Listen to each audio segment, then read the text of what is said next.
Praise lord. దేవుని పరిశుద్ధమైన నామమునకు మహిమ కలుగునుగాక. ప్రభువు పేరట మీ అందరికీ హృదయపూర్వక వందనాలు. ఈ ఉదయకాలము దేవుని వాక్యాన్ని విందాం. కొరింథీయులకు రాసిన 2వ పత్రిక 2వ అధ్యాయము 15వ వచనము.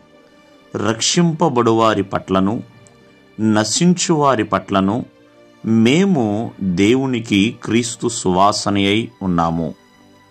ప్రియమైన వర్లరా, ఇక్కడ భక్తుడైన పౌలు అలాగే తను కలిగి ఉన్న బృందము చూడండి. పౌలుకు సంబంధించిన శిష్యులు తిమోతి, తీతు, ఒనేసిము, ఎపఫ్రా, ఇట్లా పౌలు గారు తన యొక్క సేవా జీవితంలో ఎంతోమంది శిష్యుల్ని ఆయన తయారు చేశాడు. వారు సంఘానికి బోధకులుగా, దేవునికి పరిచారకులుగా మరి ఎన్నో ప్రాంతాలకు వెళ్ళారు. ప్రియమైన వర్లరా, ఇక్కడ మాసిదోనియా అనే ప్రాంతానికి వెళ్ళినప్పుడు అక్కడున్న ప్రజలతో చెప్తున్నారు ఏమనంటే, మేము ఎవరైతే రక్షింపబడుతున్నారో వారి ఎదుట, అలాగే నశించిపోతున్నారో వారి ఎదుట దేవునికి క్రీస్తు సువాసన అయి ఉన్నాము. చూడండి, క్రీస్తు సువాసన అంటే ఆయన రక్షణ ఒక మాధుర్యమైనదండి. ఆయన ఇచ్చిన రక్షణ ఒక మాధుర్యం, సువాసన.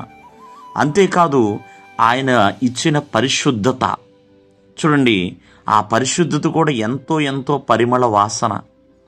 క్రీస్తు సువాసనగా ఉండాలనే తనను తాను అర్పణగా, బలిగా అర్పించుకున్నాడు.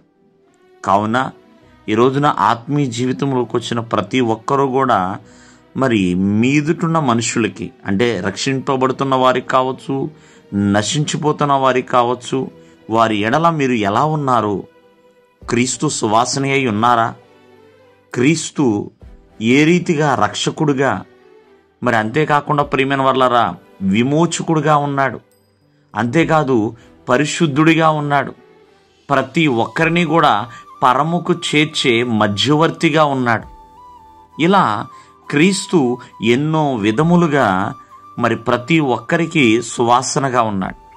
ఆయనను నమ్మిన ప్రతి ఒక్కరు కూడా ఆయన సువాసన అయి ఉండాలి తప్ప లోకమానుసారంగా ఉండకూడదని.